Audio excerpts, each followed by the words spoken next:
Wildberries'ge содаңызды чыгаруу үчүн алгач ишмердүүлүгүңүздү жеке ишкердик же болбосо жоопкерчилиги чектелген коом катары каттатышыңыз керек.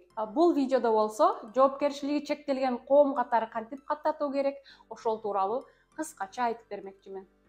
Албетте биринчи эле кезекте бул жоопкерчилиги чектелген коомдун аталышы керек.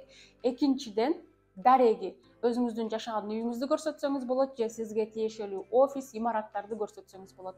Эгерде офис же имарат башка бир кишинин атында болсо, сиз ижарага алып жаткан болсоңуз, анда сөзсүз түрдө ошол имараттын ээсинин макулдугун алуу шарт. Үчүнчүдөн, түзүүчүлөр жеке өзүңүз түзүп жатасызбы же партнерлоруңуз мененби? Баардыгыңыздардын паспорттук маалыматтар керек болот. Бешинчиден, бул сиздердин фирманын, жоопкерчилиги чектелген коомдун директору ким болот жана ал тууралуу маалыматтар баардыгын чогултуп, нотариалдык күбөлөндүрүлгөн чечим кабыл аласыздар.